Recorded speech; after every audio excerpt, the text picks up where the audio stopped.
I'm a tall yet extremely skinny guy. I'm 21 years old. I was 20 at the time, and it was the week before the presidential election in the United States. I felt a lot of anxiety about the election as I live in Manhattan, and there are a lot of crazy people in that city who act as if the entire world is going to end over one simple election. So, feeling exhausted from both that and my university, I decided to visit my friends in Moscow. I'm half Russian and have an apartment in the city center of Moscow. I had never been in Russia while it snowed, and luckily during this time it was snowing. The city looked beautiful, and the vibe I had from the city was perfect.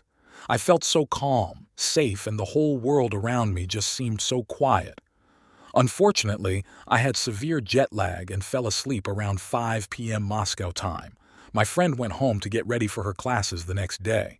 I woke up around 3 a.m. I just couldn't fall back asleep, so I decided to go outside and take a walk around my area while it calmly snowed. I walked around the dead, empty city in my district and took in all the beautiful architecture and snow falling heavily. I don't remember how long I walked, but I crossed a bridge and entered deeply into a neighborhood I wasn't familiar with. I thought it would be okay as I was in my district and sort of remembered the way back home. I eventually came up to this ginormous entrance of a block unit with a beautiful gate. The gate was opened, so I decided to step inside. It looked like a small little compound or something similar. If anyone is from Russia, they probably know what I'm talking about. Everything was dead quiet and the trees canopied in the square complex. To the right was an extremely tall building with a huge door. I peeked inside and saw a lightly dimmed lobby, typical Russian lobby vibe, with a blinking fluorescent light. I held push the door handle, and to my surprise it was unlocked. I entered the massive building and looked around. There were stairs wrapping in a square leading upward, a small typical Russian elevator, and to the right of the stairwell there were stairs that led down. The door at the bottom of the stairs was open. I don't know what came over me because I'm not one to venture alone, but as I stated earlier, everything felt so beautiful. The quiet vibe of snow-covered Russia had me feeling so peaceful, so I decided to just tiptoe down into the basement to take a closer look. I walked into the room with the open door and turned on my flashlight on my phone. I saw an extremely long tunnel. I couldn't see the end of it.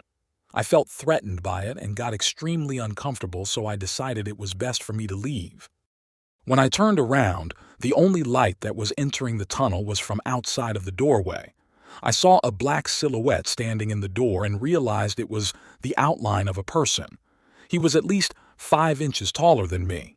I would say he was about 6'5" and massive. My stomach dropped and my heart started beating so fast. He started to speak to me in Russian, but since my Russian isn't fluent, I didn't understand everything he said. "I'm sorry, I don't speak Russian," I said to him in Russian. "You speak English?" he asked in English. I said I did, and he asked me if I knew where I was. "No," I told him as my mind started to fill up with a lot of different scenarios, one of which with me having to run down this tunnel and getting lost to avoid him if he chased me. These tunnels used to be used for Red Army soldiers to move from one place to another during the war, he explained. This whole building used to be a bunker for Red Army soldiers. "Uh-huh," I said, just to show some interest, and began to move towards the left while facing him to try and get him to move out of the doorway. "This whole place is now apartments. I have one on the top floor. You should come see it," he said. "It's quite late and I think I should be going," I said. However, he grabbed my wrist with so much force, then led me towards the stairs to go to the main floor of the lobby. "I have a view you'll love." He called the small elevator, and if any of you have ever been to Russia, you'll know exactly what type of elevator it is, the type that can barely fit 2 people. He began telling me about how he just got back from Chicago, and that his husband loves Chicago as well. This is when I started panicking because, in my mind, there would be another man up there, and I would have 2 men overpower me. He had a massive studio apartment with only candles to light the room. There was a lot of tapestries dividing the room. With the candles and moonlight shining into the apartment, it created a super eerie vibe. I looked out his window and must admit, the view was amazing. I had a panoramic view of Taganskaya and of the Kotelnicheskaya embankment building. I then started looking for an opportunity to get out of there. "Where is your husband?" I asked. He looked at me and laughed. "Oh, he's dead." He then picked me up.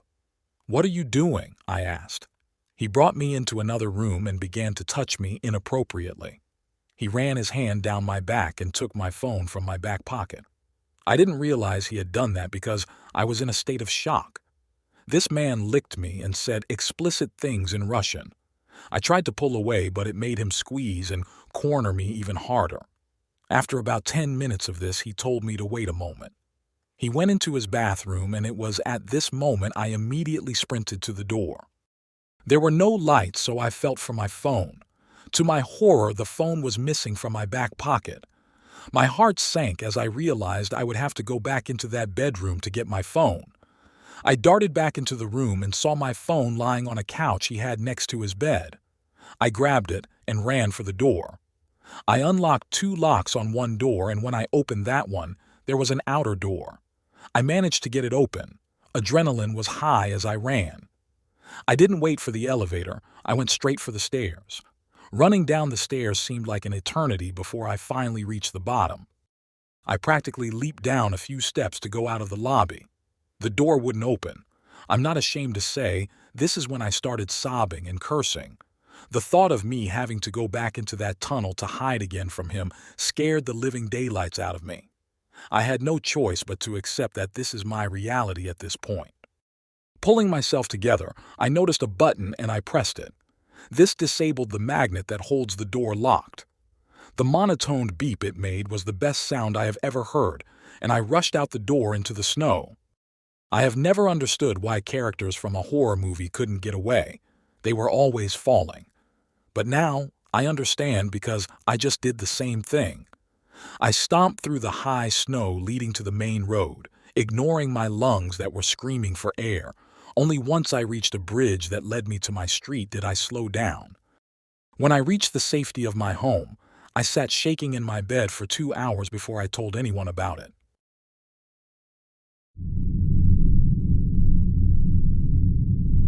We floated silently in the observation module, watching Earth fracture below us. The blue orb turned gray with plumes of smoke.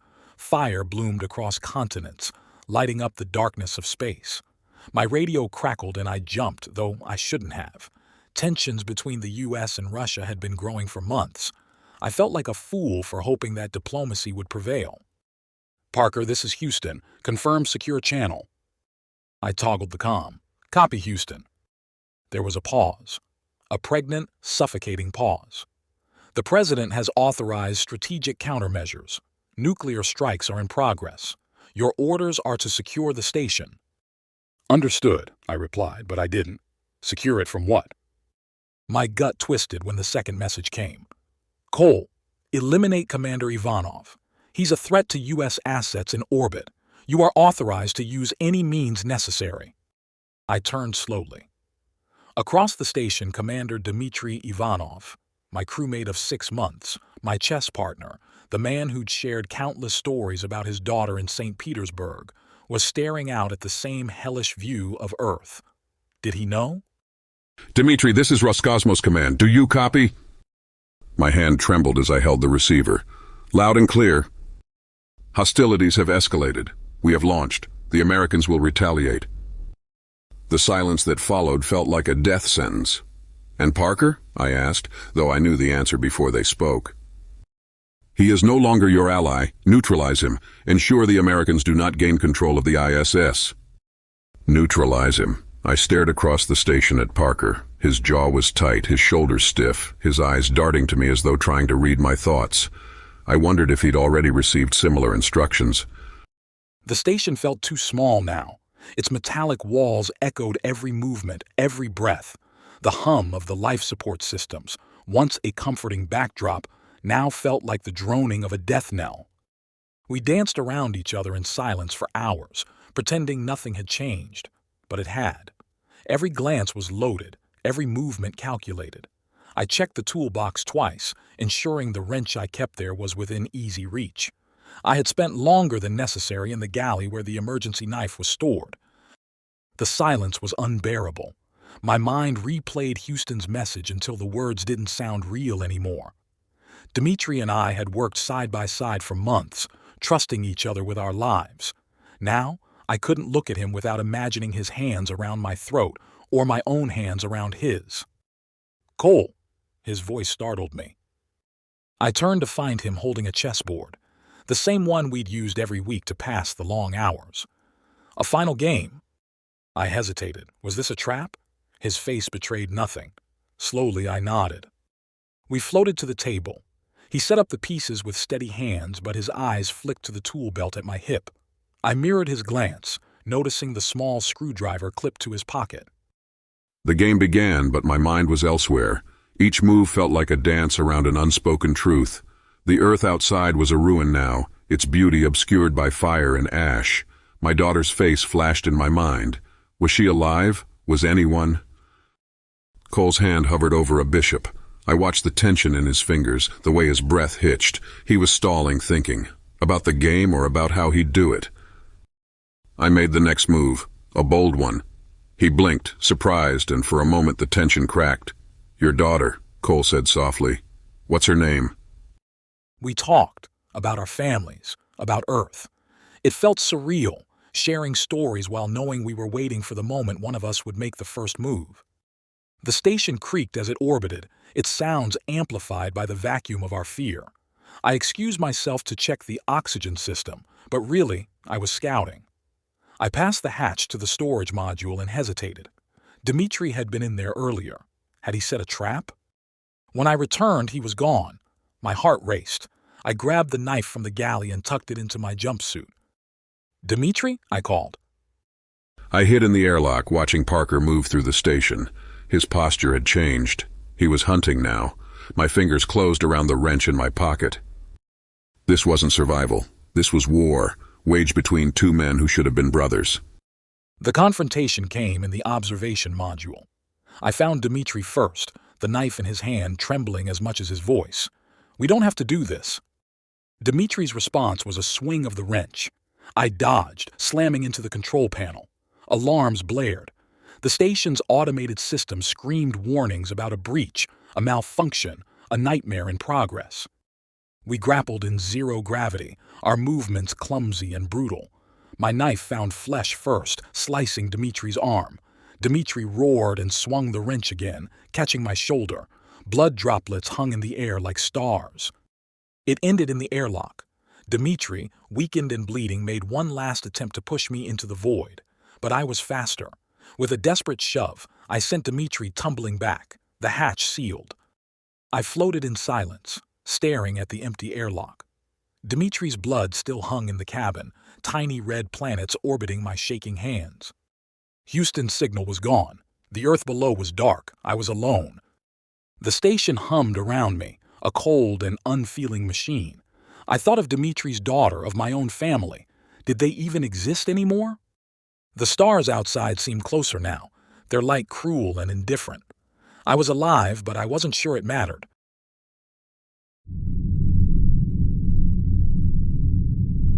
I've always considered my apartment a sanctuary, a modest one-bedroom loft with just enough space to feel comfortable but not cluttered.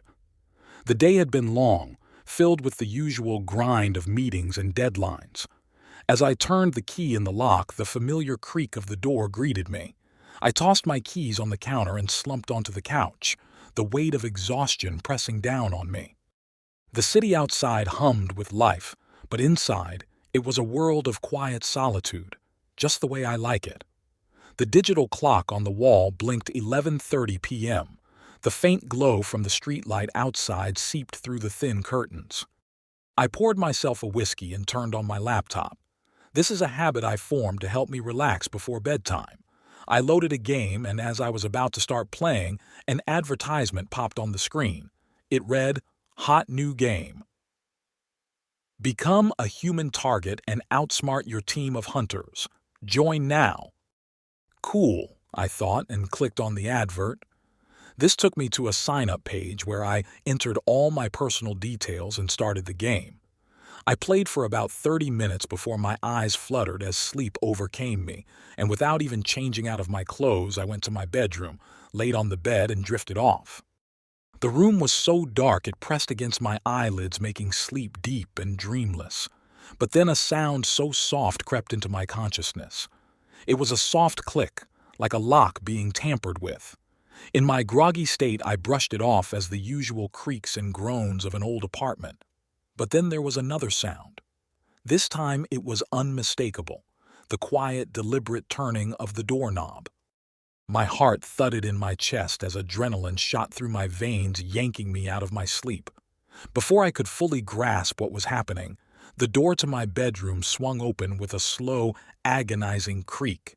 A shadowy figure stood in the doorway, faceless in the dim light. My breath caught in my throat as the figure stepped closer, the outline of a gun visible in the dark. Paralyzed by fear, I couldn't move. In an instant, rough hands grabbed me, yanking me from the bed. A sharp, stinging pain spread across my face as a rag soaked in chemicals was pressed against my mouth and nose. The world around me spun, then everything faded to black. I woke up to a cold, hard surface beneath me. I could smell damp earth and something metallic. Where the hell am I thought as I realized I was no longer in my apartment. Panic surged as I tried to move, but my hands were bound tightly behind my back, the rough rope cutting into my skin. My heart raced, pounding against my ribs as I struggled to make sense of my surroundings. A dim, flickering light came from a single weak bulb hanging overhead. The room was large. It felt almost as if I was in a cave with stone walls that seemed to press in from all sides. I could hear the distant sound of water dripping. It sounded like footsteps were coming closer as I could hear shoes on the cold stone floor. My pulse quickened, the fear gripping me like a vice. A door creaked open and several figures stepped into the dim light. They wore masks, grotesque, animal-like masks that hid their features entirely.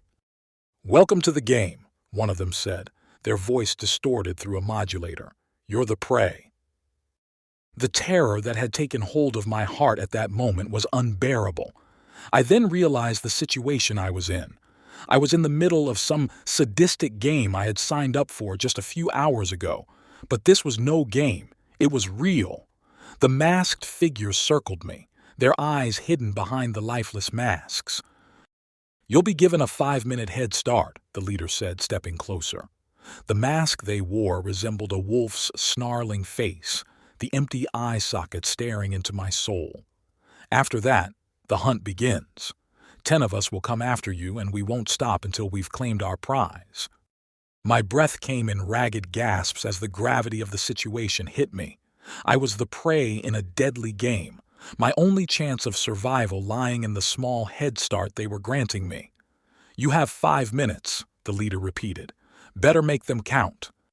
With that, the ropes binding my hands were cut and I was shoved toward a large iron door on the far side of the room.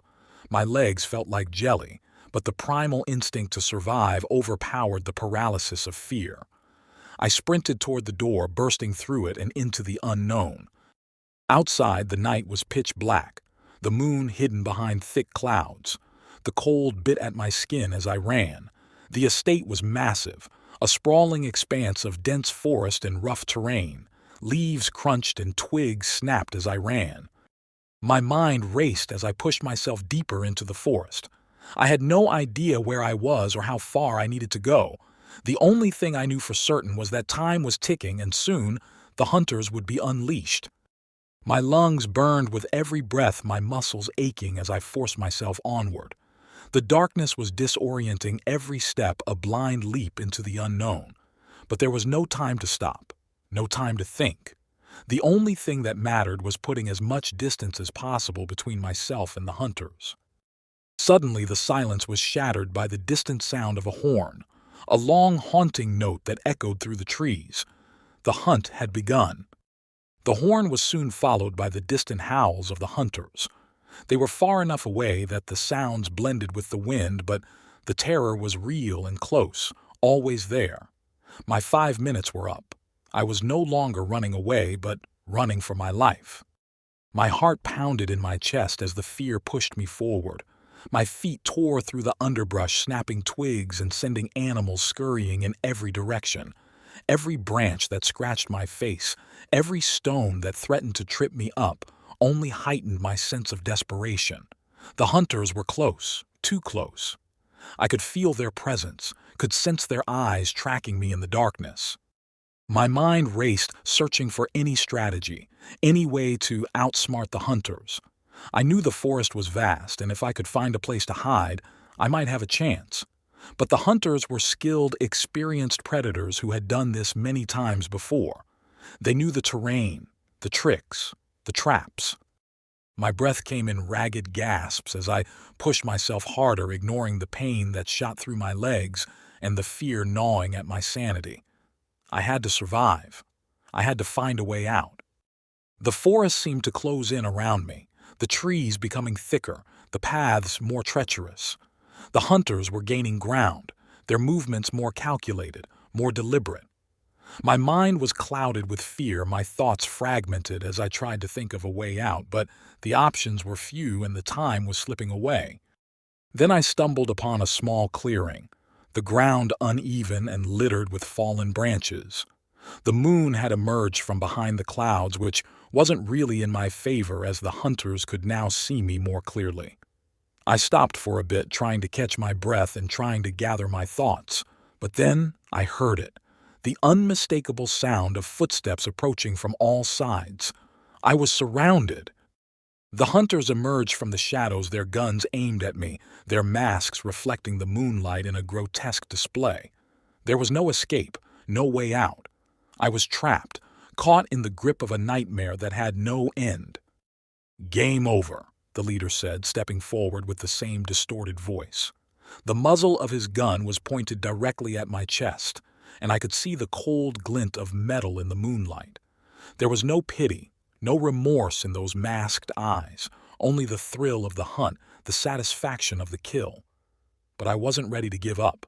Not yet. Not like this. With a surge of adrenaline, I lunged at the nearest hunter, grabbing for the gun. We crashed to the ground, the struggle fierce and violent. The other hunters hesitated, unsure of what to do without risking shooting their own. I fought with everything I had, using every ounce of strength, every bit of energy left in my battered body. The gun went off, the shot ringing out in the night, but I didn't stop. I managed to wrestle the gun from the hunter's grip, turning it on my captors in a desperate act of self-preservation. The blast echoed through the clearing and the hunter fell limp, the life draining from his body. The other hunters reacted instantly, raising their guns to fire. But I was faster. I fired again and again, the shots wild and desperate, but enough to force the others to retreat. For a moment the forest was silent again. The only sound was my ragged breathing. I had won, at least for now. The hunt wasn't over, not by a long shot. I knew I couldn't stay there, not with the bodies of the hunters at my feet, not with the others regrouping and planning their next move. I had to keep moving, had to find a way out of the forest, out of this nightmare. I grabbed what I could from the fallen hunters, ammunition, a knife, anything that might give me an edge.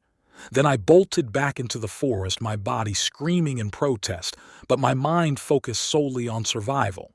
The adrenaline coursing through my veins was the only thing keeping me on my feet, pushing me to run faster, to think sharper.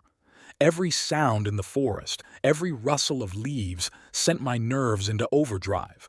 The hunters were regrouping, no doubt furious and more determined than ever. I couldn't afford another direct confrontation. I had to find a way to outsmart them. The terrain grew more rugged and rough as I ran, the forest floor sloping downward into a dense thicket. I could smell the pine and the damp earth. The moon had disappeared behind the clouds and the darkness was pressing in on me from all sides. My mind raced as I tried to recall the layout of the estate from the glimpses I had caught earlier. There had to be a boundary, a fence, something I could use to escape. The forest seemed endless. The hunters had chosen this place for a reason. It was designed to trap and disorient their prey. My thoughts were interrupted by the distant sound of voices, the hunters communicating with each other, spreading out to cover more ground. They were closing in again and time was running out. I forced myself to slow down, to move more carefully. I couldn't risk making a noise or leaving a trail. Every step was deliberate, every breath controlled. I knew the hunters were skilled, but they didn't know the terror and desperation that drove me. I had to use that to my advantage. As I ran deeper into the forest, the trees became thicker. It was so dark I could barely see a few feet in front of me. But I pressed on, my instincts guiding me as much as my fear. Just as I began to lose hope, I stumbled upon a narrow ravine. The drop was steep, the bottom obscured by overgrown vegetation. It was a risk, but staying in the forest meant certain death. I had to take my chances. I carefully made my way down the side of the ravine using roots and rocks for support. The descent was slow and dangerous, but I couldn't afford to fall. Not now, not when survival was so close. My hands were scraped and bloody by the time I reached the bottom, but I didn't stop. I had to keep moving. The ravine was narrow, but it offered cover, something the hunters wouldn't expect. I could hear them above, their footsteps crushing leaves and twigs. I could hear them coming through the trees, but they didn't know where I was. I was safe, at least for the moment. I crept along the ravine, my senses on high alert. The hunters were searching for me, their frustration evident in their voices. But the ravine was my lifeline, my chance to outmaneuver them. I just had to stay quiet and stay hidden. As I continued through the ravine, I came across a small stream. It wasn't much, but it could cover my scent, mask my trail. I stepped into the stream, the icy water sending a shock through my system, and began wading upstream. The sound of the water drowned out the hunters' voices, giving me a small sense of relief. But the hunters were relentless. They knew their prey was close, and they weren't going to give up. I could hear them getting nearer, their voices louder, more agitated. They were closing in. Then I heard a sharp crack like a branch breaking. I froze, my heart pounding in my chest. The sound had come from up ahead, in the direction I was heading. The hunters were everywhere, surrounding me, closing the noose. My mind raced. I had to think fast, had to find a way out. I noticed a small cave-like opening in the side of the ravine hidden behind a tangle of roots and vines. It was barely big enough for me to squeeze through, but it was my only option. I quickly waded to the edge of the stream and pulled myself into the narrow opening. The darkness inside was suffocating, the air damp and musty. I could hardly breathe. I had to stifle my breathing, had to stay absolutely still. The hunters were right above me now, their voices almost directly overhead. The minutes ticked by like hours. I could hear the hunters searching, their frustration growing, but they didn't find me. The ravine, the stream, the cave, it had all worked. For now, I had outsmarted them. The cave offered temporary relief, but I knew I couldn't stay there forever. I needed a plan, a way to escape the estate entirely. My thoughts turned to the possibility of a perimeter fence. Most private estates had one, and if I could find it, I might be able to climb over or find a weak spot. But first, I needed to get out of the ravine without alerting the hunters, so I waited until the voices faded into the distance before cautiously emerging from the cave. It was still very dark, but the moon was beginning to rise, offering a faint, silvery light. I moved quickly and quietly, my body running on pure adrenaline. The ravine led me to a flatter area of the forest where the trees were sparser and the ground more even. I knew I was getting closer to the edge of the estate. I could feel it. In the distance, I saw the faint outline of a fence just visible in the moonlight. It was tall, probably electrified, but it was the only thing standing between me and freedom. I had no choice but to try. I approached cautiously, my eyes scanning for any sign of movement. The hunters were still out there, but they seemed to be farther away, still searching the ravine. I reached the fence and began searching for a weak spot, something I could exploit. I found a section where the ground had eroded beneath the fence, leaving just enough space for me to crawl under. It was risky. If the fence was electrified, it could be the end. But I had no other choice. I took a deep breath, steeling myself for what I had to do. I grabbed a long stick and carefully tested the area beneath the fence. No sparks, no hum of electricity. This section was inactive, probably due to the erosion. It was my one and only shot. I dropped to the ground and began to crawl under the fence. The space was tight, the dirt felt cold and damp against my skin. I moved slowly, deliberately, not daring to breathe until I was on the other side. Finally, I was through. I stood up, my heart pounding, and looked back at the estate. The forest was behind me, but I was free. I had escaped the nightmare. But the relief was short-lived. In the distance, I heard the unmistakable sound of a horn, different from before, more urgent. They knew I had escaped. The hunt wasn't over, not yet. I started running again, pushing myself to the limit. The terrain outside the estate was rough and unfamiliar, but I didn't care. I had to put as much distance between myself and the hunters as possible. I ran through the night, the fear and adrenaline driving me forward. The sound of pursuit was way in the distance, but still present. I wasn't safe yet. But as the first light of dawn began to break over the horizon, I felt a glimmer of hope. I had been running for hours. My body was on the brink of collapse, but I couldn't stop now. I had to keep going, had to find safety. I stumbled upon a small abandoned cabin stuck in a clearing. It looked like it hadn't been used in years, but it offered shelter, a place to rest and regroup. I cautiously approached the door, my eyes scanning the area for any sign of danger. The cabin was empty, dusty, and cold, but it was a haven compared to the forest. I collapsed onto the floor, my body trembling with exhaustion.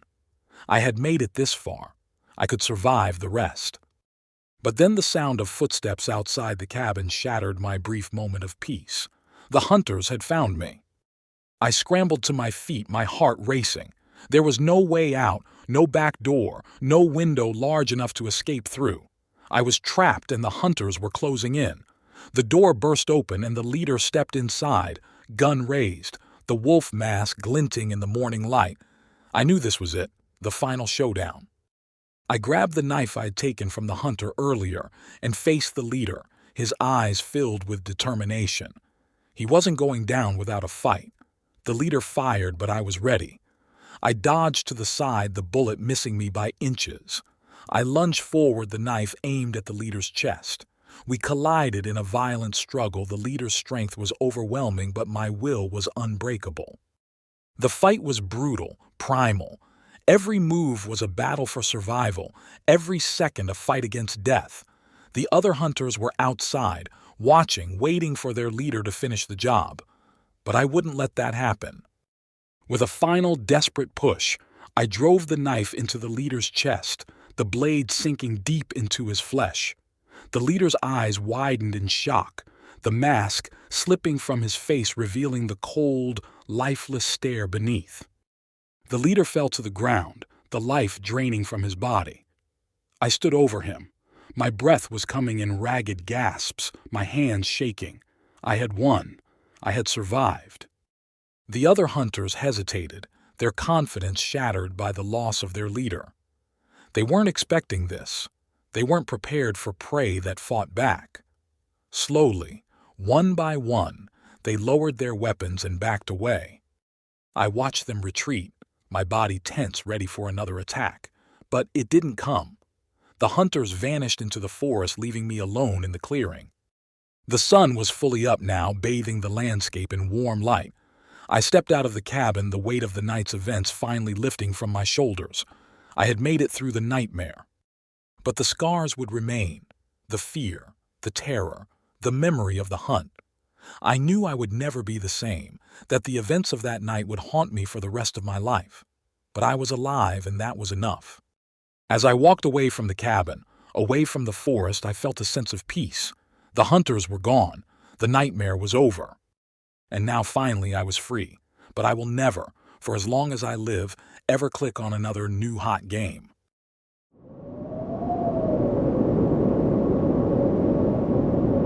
I should have known better. But when you're a broke 22-year-old college student with a passion for obscure retro video games, it's hard to resist the temptation of something rare. That's how I found myself sitting in front of my ancient PC, the glow of the screen reflecting off the dust-laden corners of my apartment. The game in question? A strange bootleg-looking file labeled Epitaph EXE. I found it on a shady forum, a place where enthusiasts traded weird, half-finished games from the 90s. The poster claimed the game had been pulled from shelves because of disturbing content. No screenshots, no descriptions, just a warning. Play at your own risk. That should have been my first clue. I remember the excitement when I clicked the file to start it. The screen flickered once, then went black. I almost thought my PC had crashed, but after a few moments the title screen appeared. It was basic, just the word Epitaph in old pixelated text on a dark, static-filled background. No music, no options, just start game. Curiosity won over caution. I hit enter. The game loaded in a top-down view, like those old RPGs. The graphics were simple but eerie. My character was a nameless figure wandering through what looked like an abandoned town. No NPCs, no dialogue. Just empty, dilapidated buildings and an unsettling wind sound that played on a loop. It felt wrong, like the game was empty but not in a way I could explain. Then the messages started. At first it was subtle. As I walked my character through the town, text would occasionally appear at the bottom of the screen. Simple things like "turn back" or "why are you here?"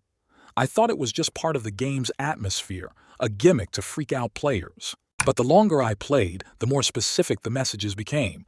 This isn't a game. You shouldn't have started this. Then, at the hour mark, something happened that made my blood run cold.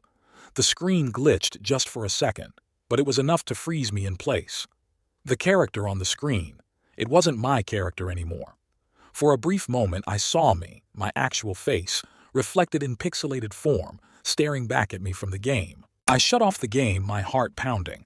I tried to convince myself it was a coincidence, some clever trick the developers had built into the game.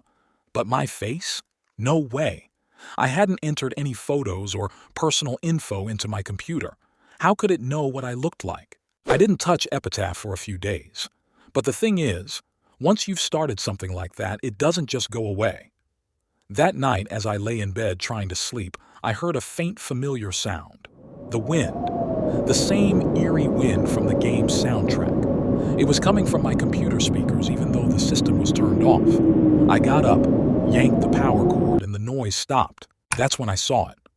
On the corner of my screen, a new text box had appeared even though the game wasn't running. "You can't quit now." I stared at the screen in disbelief. I rebooted my computer figuring it was some virus or malware, but nothing seemed out of place. No strange programs running, no unusual processes, except for the fact that Epitaph was still on my desktop. And now, its icon was glowing. By now, I knew I should have deleted it, wiped the whole drive if necessary. But something about the game called to me, like an itch in my brain that wouldn't go away. Against my better judgment, I clicked the icon and launched the game again. This time, it skipped the title screen entirely. I was back in the town, but everything had changed. The buildings were now warped, twisting into impossible angles with dark figures lurking in the windows. The wind was louder, harsher, like it was screaming at me. And the messages. They weren't just on the bottom of the screen anymore. They started flashing across the entire game, over and over, like the game itself was breaking apart. "You're not safe. It knows where you are. Turn off the game now." I tried to close the window, but nothing worked. Alt-Tab, Task Manager, Ctrl-Alt-Delete. None of it did anything. The game wouldn't let me leave. My heart raced as my character continued walking through the twisted streets of the town on its own, no longer responding to my commands. Then the screen went black. For what felt like an eternity, there was nothing but silence. I thought maybe it was over. But then the most horrifying thing happened. A new message appeared, slowly typing itself across the screen in blood-red letters. "Look behind you." I froze, unable to breathe.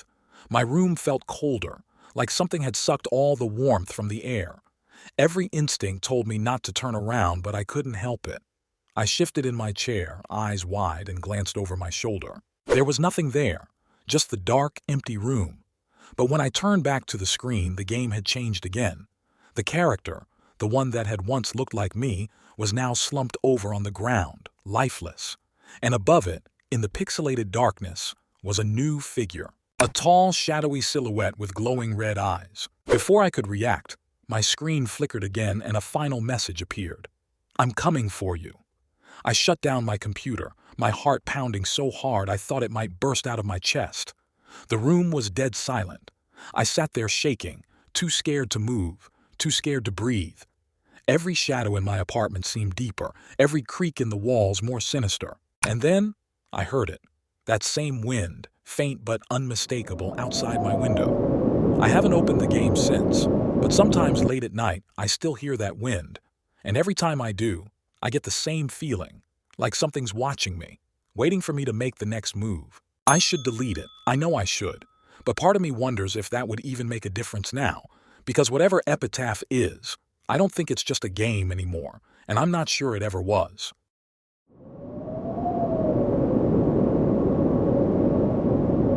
It's been 6 months since I last touched Epitaph. 6 months since I heard the wind, saw those messages, and felt that presence. I thought I could move on, focus on school, on life, pretend it was just a twisted nightmare brought on by stress and sleep deprivation. But Epitaph isn't done with me. It all started again last night.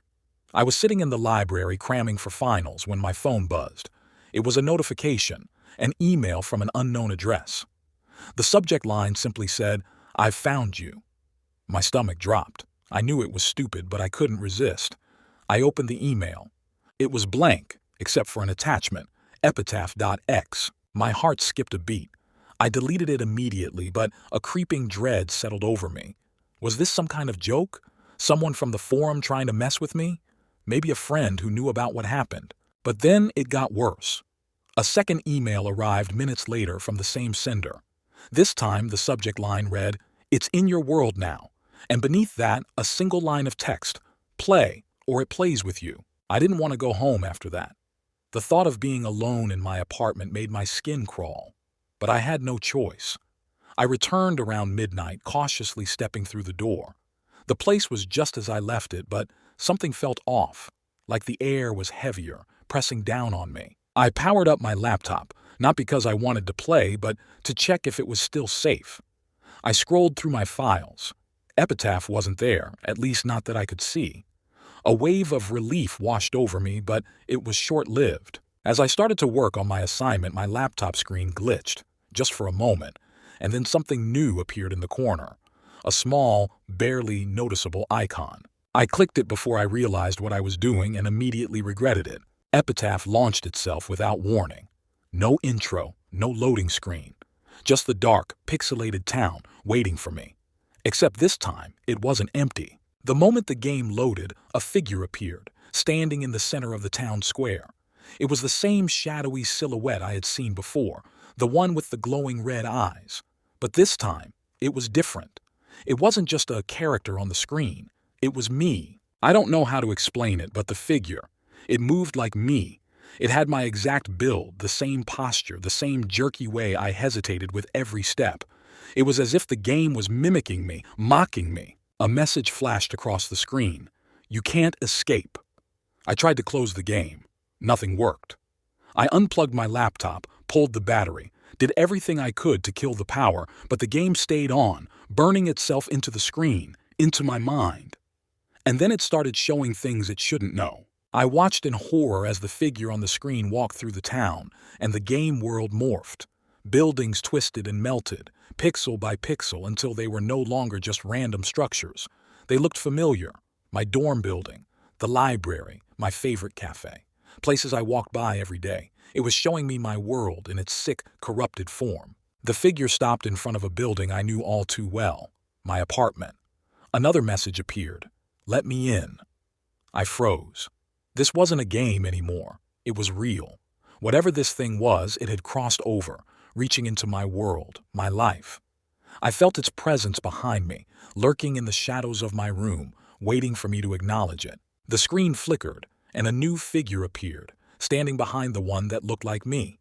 A tall, dark silhouette with those same glowing red eyes. "I'm here." I ran out of my apartment that night. I didn't pack anything. I just grabbed my phone and keys and bolted, not daring to look back. I crashed at a friend's place, told them I had a family emergency, and stayed up all night trying to figure out what the hell was going on. It wasn't long before I realized the truth. Epitaph had infected more than just my computer. It had gotten into everything. My phone glitched constantly, showing those same messages. My smartwatch buzzed at random times, only to display cryptic phrases like, "You can't hide," or "He sees you." I couldn't escape it. The next day, I called an expert, an old tech-savvy guy I'd met in the forum where I first found the game.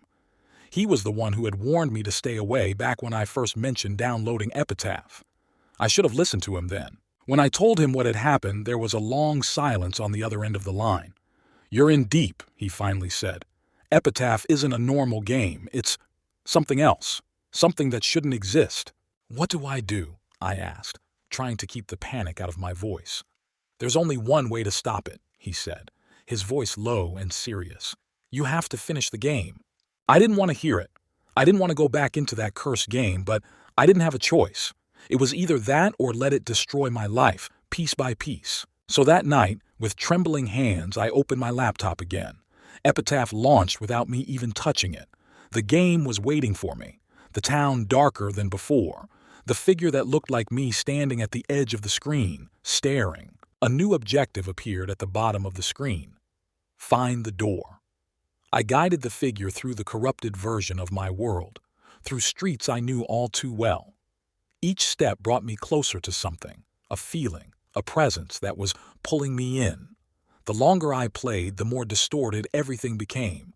Buildings crumbled, roads twisted, and the sky turned a deep, sickening red. Finally, after what felt like hours, I found it. A door, hidden in the shadows, covered in chains. As my character approached it, the screen began to shake violently, the game struggling to hold itself together. Then, the last message appeared. "End it, or it ends you." I clicked the door. The screen exploded in a mess of static and glitching graphics, the sound of that familiar wind howling through my speakers. My heart raced, waiting for the inevitable jump scare, the thing that would finally end it all. But instead, the screen went black, total silence. For a moment, I thought it was over. Then, one final message appeared. "You're free. For now." It's been 2 days since I finished the game. The wind is gone, the glitches have stopped, and for the first time in months, I feel like I can breathe again. But I know it's not over. Epitaph may be dormant, but it's still out there, waiting. And next time, I'm not sure I'll be so lucky. Because you can't truly escape something like this. It's in the code now. It's in me. And one day it'll come back. I just hope I'm ready.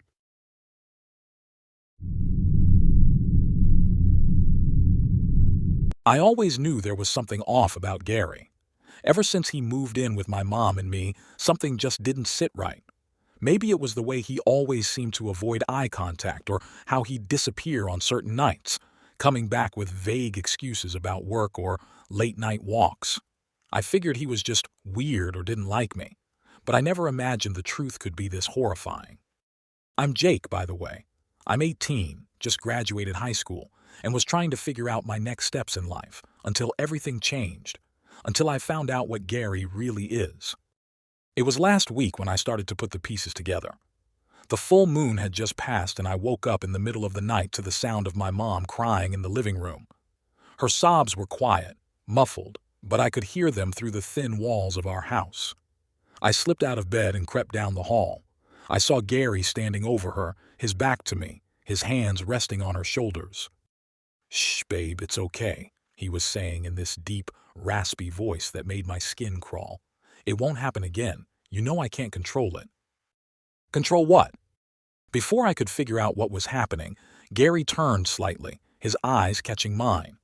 They were glowing, not in the way someone's eyes catch the light, but actually glowing, this eerie yellow like a predator in the dark. My blood ran cold. I backed away, retreating to my room as silently as I could, heart pounding so loud I thought he might hear it. That was the first time I realized Gary was more than just a jerk. There was something wrong with him. The next morning I tried to act normal, but every time I looked at Gary, my stomach twisted. I couldn't get those glowing eyes out of my head. Mom seemed distant, too. She wouldn't look me in the eye, and when I asked her if everything was okay, she just brushed me off.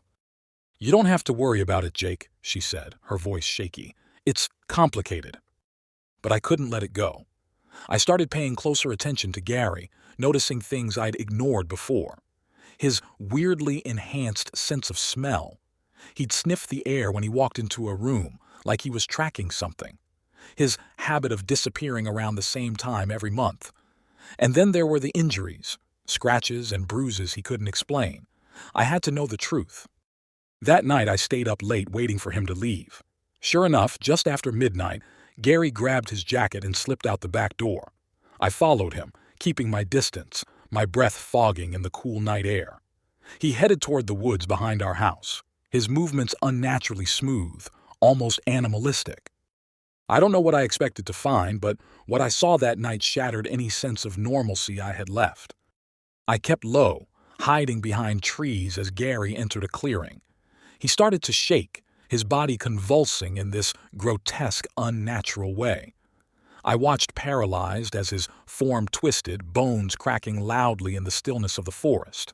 His limbs elongated, his muscles rippled, and his face stretched into a monstrous snout. Gary wasn't human. He was a werewolf. I must have made a noise because suddenly his head snapped toward me. His glowing eyes locked onto mine, and I knew I was screwed. Without thinking, I bolted, crashing through the underbrush, my heart hammering in my chest. Behind me, I could hear it, crashing through the trees, snarling. The sound was unlike anything I'd ever heard, this guttural, primal growl that echoed through the forest. I managed to make it home, barely. I slammed the door behind me and locked it, my hands shaking. I pressed my back against it, trying to catch my breath, but I knew it wouldn't be enough. Gary, the thing, was out there, and it knew I had seen it. The next morning, Gary acted like nothing had happened. He sat at the breakfast table calmly sipping his coffee, reading the paper like he wasn't a literal monster. My mom was there too, but she looked even more fragile than before, her eyes darting between us as if she knew something terrible was coming. I had to confront her. I couldn't keep pretending everything was okay. Not after what I'd seen. "Mom," I said, my voice low, "we need to talk." She looked up at me, her face pale. "Jake, please, just leave it alone."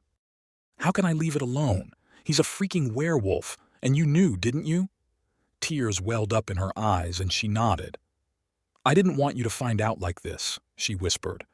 "Gary, he's been trying to control it. He never meant for you to know." "Control it? Are you kidding me? He's a monster," I shouted, my fear boiling over into anger. Gary walked into the room, his eyes narrowing at me. "You don't understand, kid. It's not something I asked for." I backed away, my heart racing. "You're dangerous." "I keep it under control," he growled, his voice low and menacing. "Most of the time." But he didn't. That night, I heard the screams. I woke up to my mom's terrified voice. Rushing down the stairs, I found her in the living room pinned beneath Gary, his face half transformed, teeth elongating, his body trembling as he fought the change. His eyes were wild, desperate. "Get out of here, Jake!" my mom screamed, her voice filled with terror. But I couldn't just leave her. I grabbed the closest thing I could find, a fire poker, and swung it at Gary's back. It made contact with a sickening thud, and he let out a deafening howl, spinning around to face me. For a moment I thought I was dead, but then something strange happened. Gary backed away, his body convulsing like he was fighting the transformation. His human side was still in there, struggling for control. "Jake, run!" he choked out, his voice barely human anymore. I grabbed my mom and pulled her toward the door, my hands shaking. We barely made it out before Gary lost the battle with himself. As we stumbled into the night, we heard the sound of bones snapping, flesh tearing, and then the howl. Now we're on the run. My mom, me, and the knowledge that my stepfather is a creature out of a nightmare. I don't know if we'll ever be safe. Gary's out there, hunting, and no matter how far we run, I can still hear that haunting sound, the howl that chills me to the bone. Because Gary isn't just a werewolf. He's coming for us. And I know deep down that this isn't over, not until one of us is dead.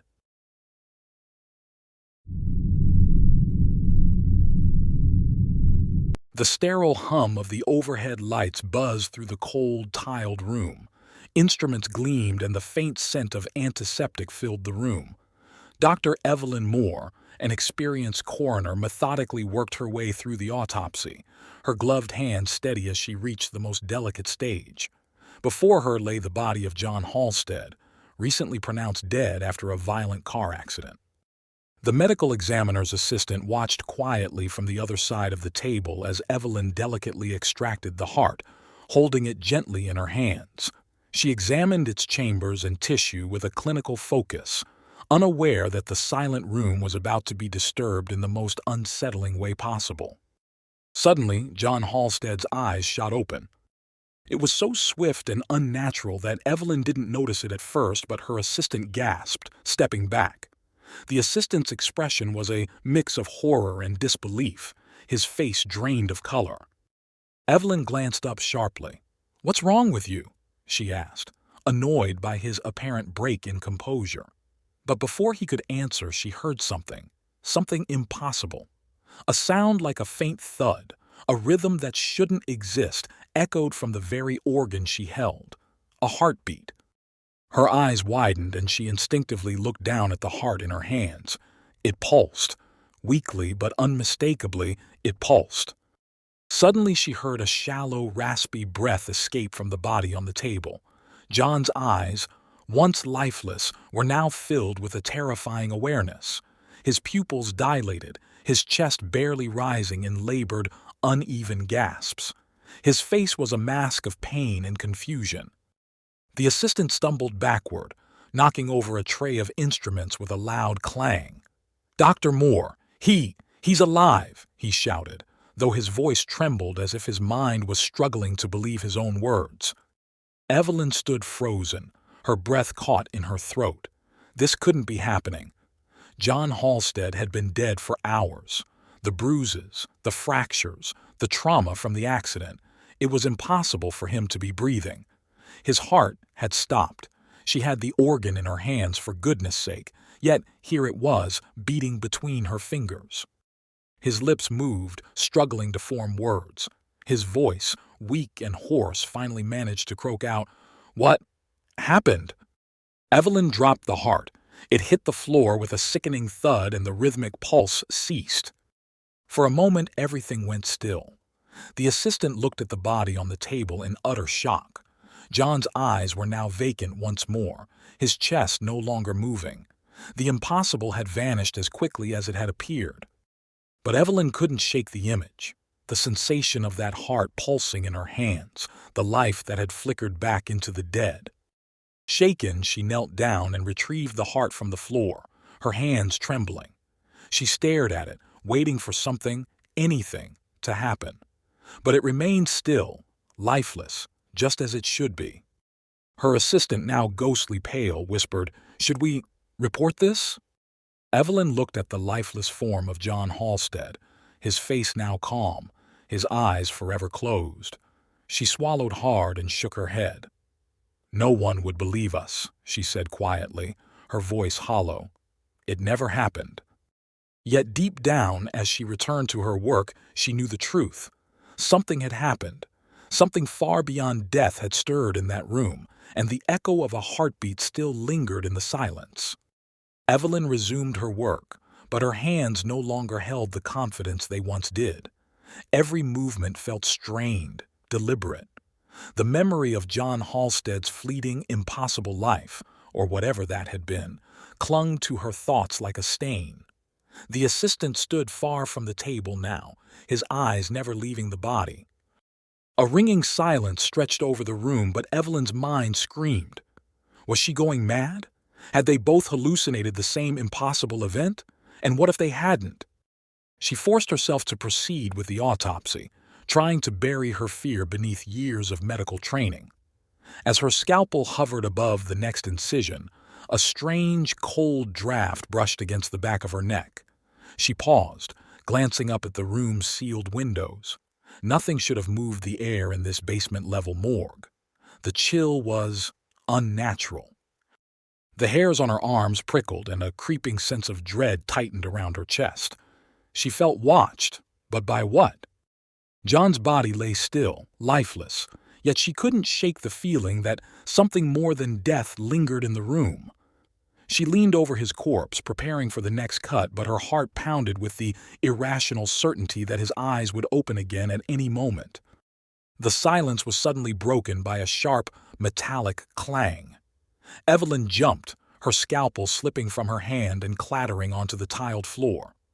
Across the room, a tray of instruments had toppled over, on its own. The assistant stifled a whimper, his back now pressed against the wall, fear etched deeply into his face. Did you see that?" he asked, his voice barely above a whisper. Evelyn forced herself to breathe, her rational mind fighting the panic rising in her throat. "It's just a draft," she lied, though she knew full well that no air could move down here. Before she could say anything else, the lights flickered. Once, twice. The third flicker left the room plunged in complete darkness for several agonizing seconds. When the light returned, it was dimmer, as though the power was slowly draining. But that wasn't the worst part. John Halstead's body had shifted. His head was now slightly turned to the side, his face tilted as though he was looking right at her.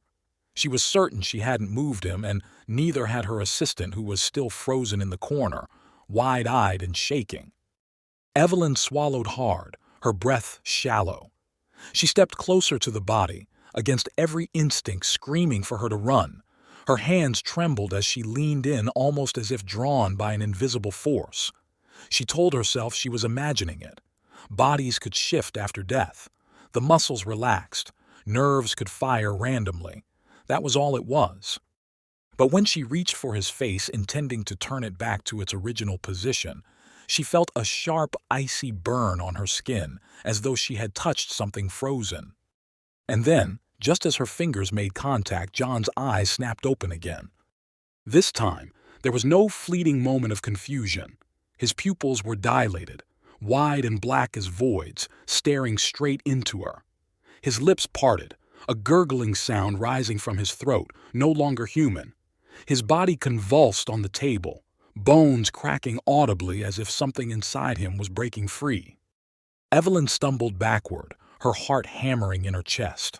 The assistant screamed and bolted for the door, but it slammed shut with a deafening bang just as he reached it. His hands beat frantically against the steel, but it wouldn't budge. John, or what had once been John, rose from the table, his movements jerky and unnatural, like a marionette pulled by invisible strings. His chest cavity was still open, ribs exposed.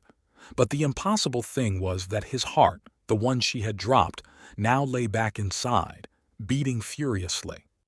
His head twitched, turning toward Evelyn.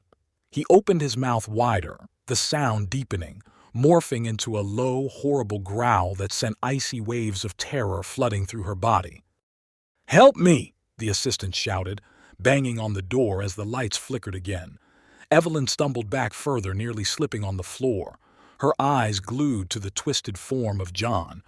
But as he took another step forward, his limbs convulsing unnaturally, she saw something worse, something that broke the last thread of her sanity. The heart she had once held pulsed more violently in his chest, but now it wasn't just flesh, it was moving. Something dark and serpentine was coiled around it, slithering through his veins. Tendrils of black smoke spilled from the open chest cavity, swirling around him as the lights dimmed further. John's body convulsed violently, his mouth stretched wide as he gasped out a single, mangled word: "Free." The lights went out. In the suffocating blackness, Evelyn heard the assistant's frantic, panicked breaths, the scraping of his shoes on the floor, and then silence. A wet, choking sound replaced his cries, followed by a sickening thud. The smell of iron filled the room. Evelyn's breath hitched as a cold presence loomed closer, enveloping her in darkness. She tried to scream, but the sound died in her throat. She felt the chill creep up her spine, heard the raspy, unnatural breaths just inches from her face. Then, with a final cold breath against her neck, a voice that was no longer John's whispered in the darkness. Now it's your turn.